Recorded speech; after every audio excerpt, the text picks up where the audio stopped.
त्यांची भूमिका त्यांनी स्पष्ट केली.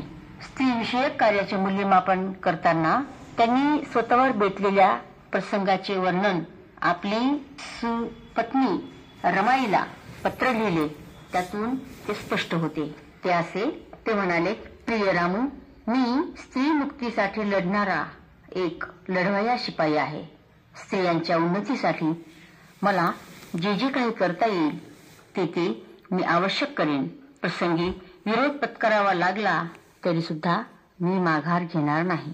या दृढनिश्चयी भावनेमधून डॉक्टर बाबासाहेब आंबेडकर हे स्त्री समानतेचे, स्त्री उद्धाराचे कट्टर पाईक होते हे आपणास कळून येते. त्यांचे अमूल्य योगदान आणि त्यांच्या मनामध्ये असलेली स्त्री विषयक जी तळमळ आहे ती तळमळ आपणास दिसून येते. आणि ते कार्य म्हणजे खरंच न भूतो न भविष्यती असेच आहे.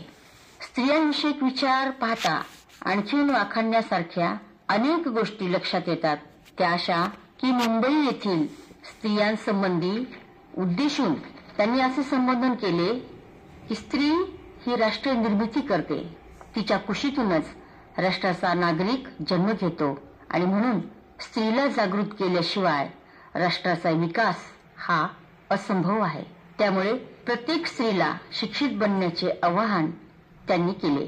स्त्रियांना उद्देशून ते म्हणाले, शिक्षण हे वाघिणीचे दूध आहे.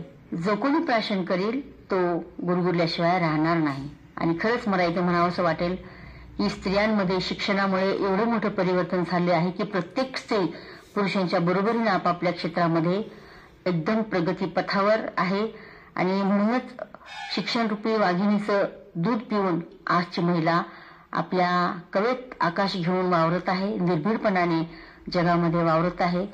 डॉक्टर बाबासाहेब आंबेडकर यांनी स्त्री समानतेची बीज पेरलेली आहेत. स्त्रियांच्या प्रसूती दरम्यान सूट देऊन राष्ट्रासाठी सशक्त माता, सशक्त बालक या गोष्टीचा हव्यास धरून अट्टहास केला. किंबहुना ते मातृहृदयी होते हे वेगळे सांगायला नको. स्त्री प्रगतीचे धारदार शस्त्र म्हणजे शिक्षण आहे. म्हणून प्रत्येक महिलांनी सर्वार्थाने आपण सक्षम बनले पाहिजे. यासाठी त्यांनी स्वतःच्या अंतर्मनाचे मंथनच नाही तर आपण खऱ्या अर्थाने शिक्षित आहोत का याचेही चिंतन निश्चित केले पाहिजे असे त्या परिषदेमध्ये त्यांनी आपले मत व्यक्त केलेले आहे. त्याचबरोबर सन 1932 साली खास करून स्त्रियांनाच विचार प्रवृत्त करण्यासाठी महिला अधिवेशन घेतले होते.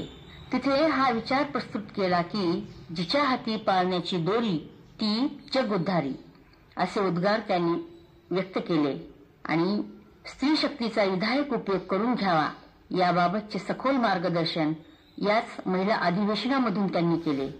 त्यांच्या मते राष्ट्राने जर एखादी नवीन राजकीय प्रणाली स्वीकारली असेल तर त्या राजकीय प्रणालीचे संस्कार महिला माता चांगल्या प्रकारे करू शकतात. एक सशक्त आणि सक्षम राजकीय समाज सुद्धा महिला उभा करू शकतात. ही नाडी डॉक्टर बाबासाहेब आंबेडकरांनी ओळखली आणि लोकशाहीच्या यशस्वीतेसाठी त्यांनी जे बीजारोपण केले त्या बीजास आज फळे आली आहेत असं म्हणायला काही हरकत नाही. आणि असं उदाहरण म्हणजे आज आपल्या भारताच्या राष्ट्रपती सुद्धा महिला आहेत.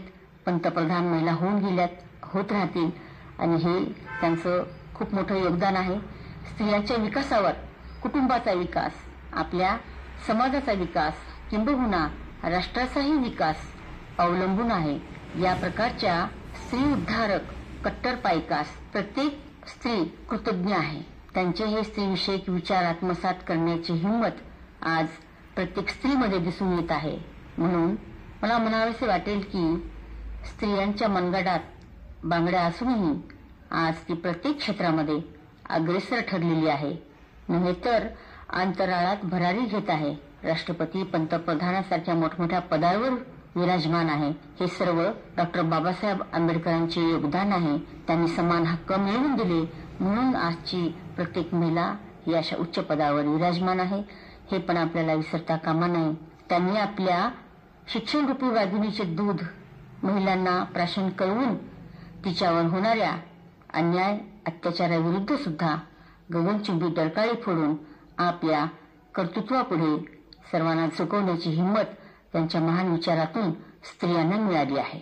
डॉक्टर बाबासाहेब आंबेडकरांचे महिलांच्या प्रती असलेले हे कार्य केवळच व्यर्थ ठरणार नाहीत आणि त्यांच्या अपेक्षित भारताची जी प्रत्येक स्त्री आहे ही नक्कीच अजूनही जास्त सक्षम झाल्याशिवाय आणि शिक्षण रूपी वाघिणीचे दूध पिऊन गुरगुरल्याशिवाय आपल्या हक्क अधिकारासाठी लढल्याशिवाय राहणार नाही याची शाश्वती आहे. अशा या थोर उद्धारक भारतरत्न डॉक्टर बाबासाहेब आंबेडकरांच्या सर्व महिलाविषयक कार्यांना आणि सर्वच कार्यांना मी कोटी कोटी वंदन करते. धन्यवाद.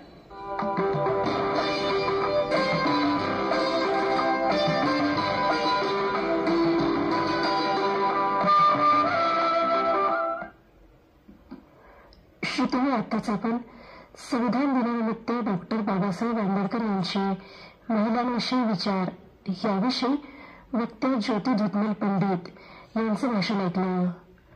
श्रोते, हा कार्यक्रम आकाशवाणीच्या परभणी केंद्रावरून प्रसारित करण्यात आला. वा, मला पेमेंट केलं.